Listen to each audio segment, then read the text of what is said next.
in a few minutes here. Thank you.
Good evening, folks.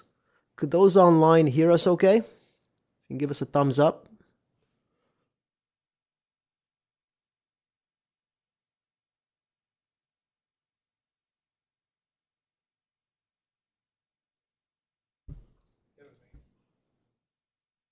Michael and Tim, can you hear us okay?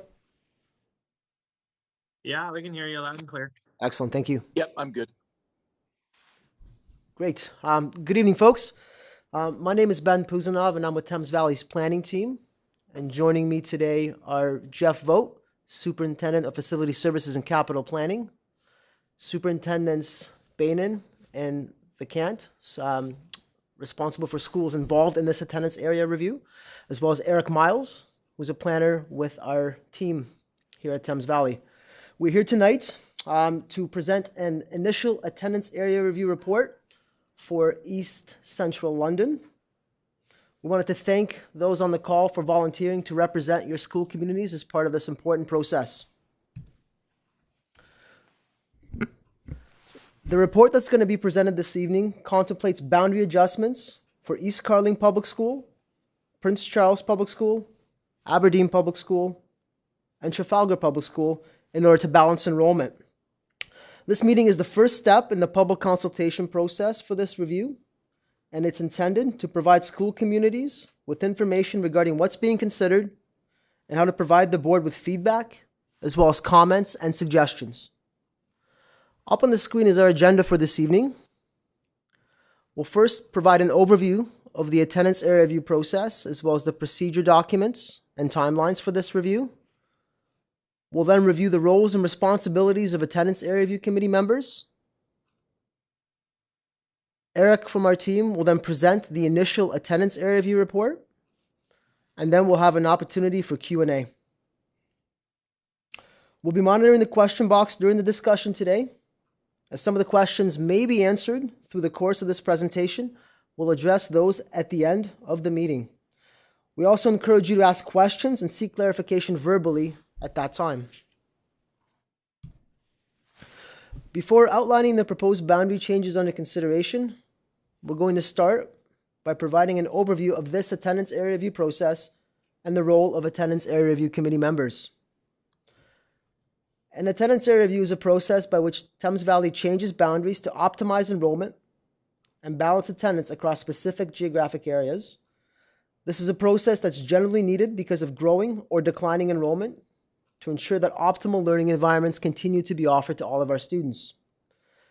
Thames Valley does have a procedure for attendance area reviews, and it's available on our attendance area review website. That's listed here on the screen. The website has many other resources, including a Q&A page, as well as interactive maps to show potential boundary changes for each school involved in the review. Prior to considering an attendance area review, the Board of Trustees receives what's known as an initial attendance area review report from administration that details current as well as potential attendance areas, current enrollment and accommodations, enrollment projections for the area, current and proposed residential development and community trends, and a timeline for implementation. If trustees initiate the attendance area review process, formal public consultation is then undertaken through the formation of an attendance area review committee and school-level subcommittees. The feedback provided by school subcommittees is considered by trustees through the decision-making process. The initial attendance area review report was presented to trustees in November of this year. Administration was then asked to proceed with attending public feedback for this particular review. Volunteers to sit on this attendance area review committee were recruited with the help of principals involved in the review, and we'd like to thank you once again for volunteering to help with this important process. Following this evening's attendance area review committee meeting, attendance area review committee members for each school will be asked to host school-level meetings to obtain feedback from each school community regarding the boundary changes under consideration. The attendance area review committee members of each school subcommittee will need to designate a chair as well as a secretary for their school-level meetings to help manage the discussion as well as to report feedback. Following the receipt of public feedback from the school communities, administration will review the comments provided and prepare what's known as a final attendance area review report. Our goal through the public consultation process is to strengthen the options under consideration. As part of the attendance area review process, members of the public are also provided with the opportunity to make delegations to the Board of Trustees regarding the final attendance area review report and the recommendations. This is then followed by a decision by trustees at a subsequent meeting of the board. Once the decision is made, administration will then work to implement the boundary changes in accordance with the timelines established by trustees. In this case, that is recommended to happen for the 26-27 school year. This slide provides the overview of the timeline for this particular attendance area review. Following this evening's attendance area review committee meeting, it's expected that the school-level subcommittee meetings to obtain feedback will be held from now through to mid-March. In accordance with the attendance area review procedure, there are a number of important dates specifically related to the public consultation portion of this process. March 4th is the deadline for subcommittees to request any additional information that their school communities may require to supplement the information contained in the initial attendance area review report that you'll hear about shortly from Eric. This information will be intended to assist school communities with evaluating the options under consideration. Administration will be distributing any additional material that's requested to all school subcommittees involved in the review. March 18th is the last date on which school-level subcommittee meetings may be held. And finally, April 1st is the deadline for subcommittees to submit reports on their school community's input regarding the options under consideration. Administration will then be reviewing the public feedback received through the school community reports and assembling that final attendance area review report for trustees' consideration, again with the goal being to improve upon the options that you'll hear about this evening. Presentation of that final report, public delegations, and a trustee decision are expected to occur in May and June of this year, with implementation of any approved changes planned for the 26-27 school year, as mentioned. The Attendance Area Review Committee is made up of volunteers from each school that's involved in the Attendance Area Review process, including parents and caregivers, as well as chairs of the school council and the Home and School Association. Attendance Area Review Committee members are vital to the success of the Attendance Area Review process and are critical for obtaining feedback from school communities regarding the boundary change options under consideration. In addition to running their respective school level subcommittee meetings, committee members are responsible for producing a subcommittee report that documents the public feedback from the school community. Following this meeting, Thames Valley Administration will be providing Attendance Area Review Committee members with template documents to assist subcommittees with running their meetings. So this would include an agenda and minute-taking document, as well as a subcommittee report template. The presentation deck presented this evening will also be provided for inclusion in each respective presentation to the school communities. Subcommittees are welcome to supplement this presentation material provided with additional information as they see fit. Thames Valley will act as a resource following the meetings if any questions arise or if additional information is required by school communities to evaluate the potential changes under consideration. Eric will now provide an overview of the potential boundary changes being explored as part of this attendance area review.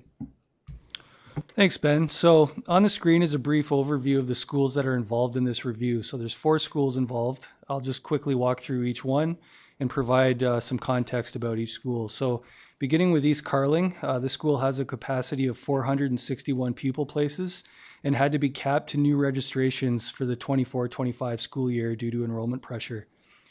Prince Charles has a capacity of 602 pupil places and is the interim accommodation school for East Carling, meaning that all new registrations to East Carling are now directed to Prince Charles. This school is under capacity and has room to accommodate additional students in the future. Aberdeen has a capacity of 378 pupil places. The redevelopment of the former Victoria Hospital site near Colborne and South Street is expected to yield a large number of students as it continues to build out, which will put enrollment pressure on this school in the future. Trafalgar has a capacity of 409 pupil places, and this school is well under capacity with space to relieve projected pressure at Aberdeen in the future. So with this context in mind, the goals and objectives of this review are as follows. Balance enrollment across all schools involved in the review and relieve pressure at both East Carling and Aberdeen, and reduce reliance on school bus transportation and promote active transportation wherever possible. So as shown on this map here, there's a significant amount of development planned within the study area. So in terms of East Carling, there's a series of towers that are proposed along the south side of Dundas Street. These towers are not expected to produce a high student yield, despite the high number of units. There's also a redevelopment occurring on the former McCormick factory lands. Approximately 80 medium density units could be built on these lands in the future based on current planning permissions. This area is also currently designated as a holding zone, which means that any students that come from this area in the future will be designated to Prince Charles. Within the Prince Charles and Trafalgar boundaries, as you can see here, very little development activity is planned. There's a few small infill projects, but nothing substantial that will create a large number of students. And then as previously mentioned, the redevelopment of the former Victoria Hospital site at Colborne and South Street is expected to result in a high number of students given the affordable nature of the development here, which includes the construction of towers and townhouses. There is also a proposed hotel conversion to residential units on King Street, which is not expected to yield a high number of students. This slide shows the utilization of the schools involved in the review. So as shown, East Carling is well above capacity as of the previous school year, where utilization was 123%, with the other schools involved in the review being below capacity. Trafalgar has the lowest utilization at 41%. Aberdeen is currently also under capacity as well, but is projected to grow as a result of the redevelopment of the former hospital site, which I mentioned and discussed on the previous slide. So this slide shows the distribution of students at both East Carling and Prince Charles during the previous school year. As shown, the distribution at East Carling is fairly concentrated between 2 areas. You can see the large circles, one being in the northeast corner and the other being in the southwest corner. For Prince Charles, distribution is fairly even across the entire boundary. Moving on to Aberdeen and Trafalgar. In terms of Aberdeen, you can see the majority of students are concentrated south of York Street and primarily in the center of the boundary near the Colborne Street corridor. And then distribution at Trafalgar is fairly evenly distributed across the entire boundary.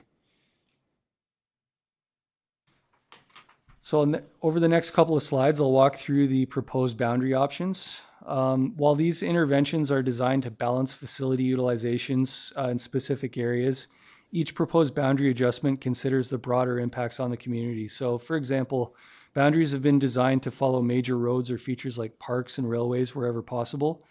And attention was also paid to modes of transportation, preferring boundary adjustments that reduce reliance on school bus transportation. The first set of options that will be shown are for East Carling and Prince Charles. So there's only one proposed boundary option for these schools. Under this option, the southern portion of East Carling's boundary, so the lands south of Dundas Street, are proposed to be redesignated to Prince Charles. And then the holding zone that I spoke about earlier would be returned to East Carling's permanent boundary. So this slide shows what East Carling's boundary would look like under this option. So as you can see, it would result in a natural extension westerly over to Adelaide Street. So it would follow Dundas Street and the railway tracks over to Adelaide Street to just extend the boundary slightly to the west. In terms of projected enrollment under this option, East Carling is projected to go from well above capacity to essentially 100% utilization.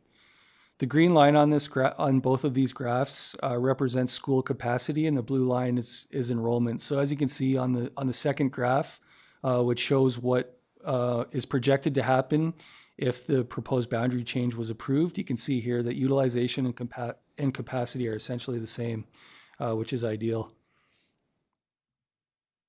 In terms of Prince Charles, the result of the boundary change is similar. So the school is projected to go from well below capacity to, again, approximately 100% utilization. So under both options, both schools would be basically at full capacity.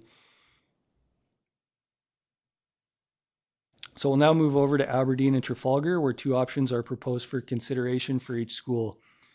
So under the first option, the eastern portion of the Aberdeen boundary is proposed to be redesignated to Trafalgar along Adelaide Street. So you can see in the image here, the boundary would essentially be extended to the east. And then this is what Trafalgar would look like under this boundary. So essentially the boundary would be extended to the west, terminating at Adelaide Street. So option 2 is similar to option 1, but only the portion of Aberdeen's boundary south of Hamilton Road is proposed to be redesignated to Trafalgar, as shown here. So it's this portion down here in the southeastern corner. And then for Trafalgar, same thing. So it would just be the boundary would be extended to the west, but only that portion that is located south of Hamilton Road. So in terms of the impact on enrollment from both options, option 1 is the preferred option by administration. As shown here, this option will result in slightly lower utilization for Aberdeen than under option 2. However, it will result in a higher utilization at Trafalgar, which is discussed on the next slide. Option 1 also allows for more space at Aberdeen in case student yields from the Victoria Hospital redevelopment are higher than projected. Under option 1, enrollment would peak at approximately 81%, but could grow higher depending on the student yields from that Victoria Hospital redevelopment. Under option 2, enrollment would peak at approximately 87% at Aberdeen. So as shown on this slide, option 1 would increase the utilization of Trafalgar from approximately 42% in 2026 to 66%, peaking at around 71% in 2032. Under option 2, utilization would increase to approximately 56% in 2026 before peaking at approximately 62% in 2032. So this concludes the presentation portion of tonight's meeting. We'll now open it up for the Q&A. So as Ben mentioned at the start of the presentation, if you have any questions, feel free to enter those into the question box or raise your hand, and we'll get to you and you can ask those questions verbally. Thank you.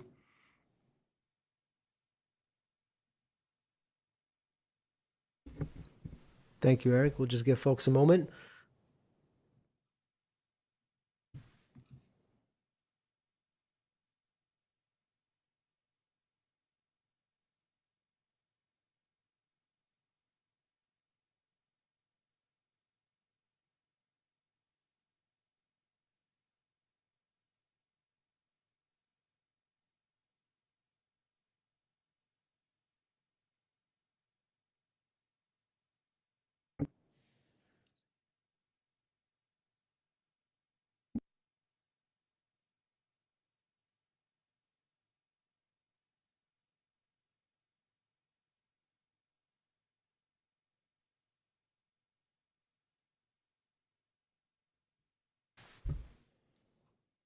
Seeing no questions, I wanted to thank everybody for taking the time to attend today. And just to summarize the next steps in the process, following tonight's meeting, we will be circulating subcommittee template materials to host the school level meetings to obtain see, there's a question that's popped up. Maybe I'll just summarize the process and we'll address the question here. So the subcommittee template materials will assist in the hosting of the school level meetings.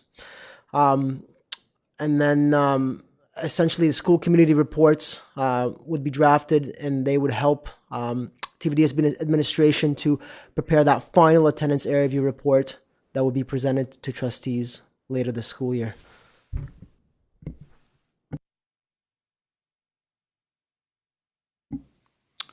So we've got a question here from Marissa. The question is, has there been any consideration of making one of the schools, for example, Trafalgar, a middle school to accommodate for families with younger children who are used to the community they have? Just for clarification, Marissa, are you meaning like splitting, like a grade level split? Is that what you're inquiring about? Yeah, am I okay to speak or do you Yep. prefer me to type? No, Yeah. no. Yeah, that's what I was wondering. Like if I'm in that community south of Hamilton and east of Adelaide, and live in a section, a neighborhood where there are lots of families with small children who, if we were transferred to Trafalgar, walking is sort of not an option anymore. And I know busing isn't an issue, so we would be probably driving our kids to school. So of course, at an older age, they're able to walk a longer distance. So just wondered if that was a consideration. Yeah, say grade 6, 7, 8 at one school.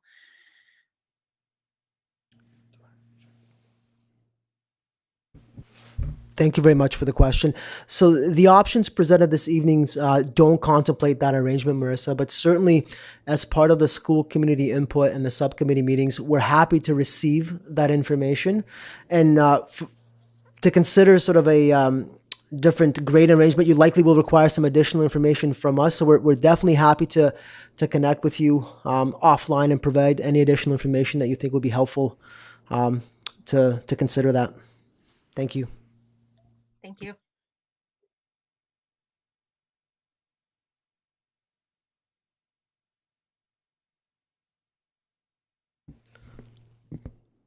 We'll just give a couple more moments for any questions or comments. Feel free to raise your hand or just put your question in the chat box, please.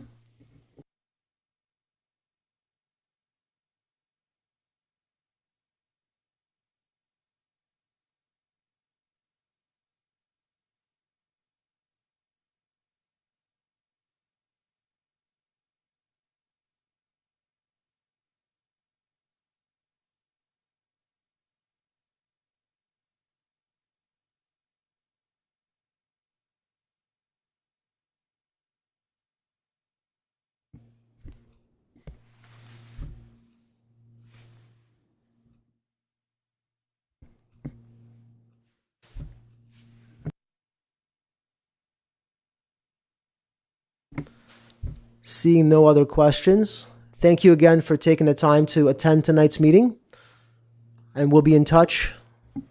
Sorry, Ben, There was a question? Yep, sorry. We just, last minute one here.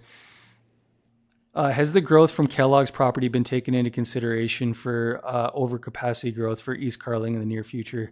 Yeah, we have looked at that. There are no formal planning applications, but that was certainly considered in the options, just in terms of making sure that there will be space available for that development in the future should it move forward.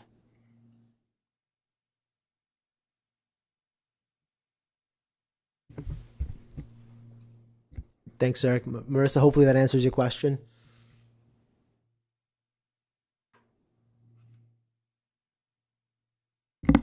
We'll just give another moment for any final questions.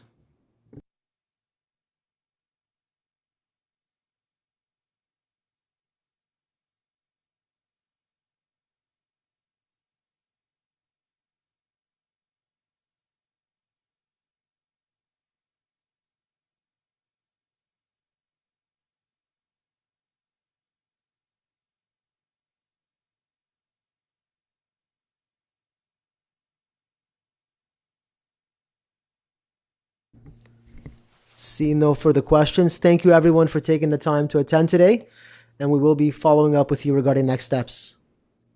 Have a great evening, everyone.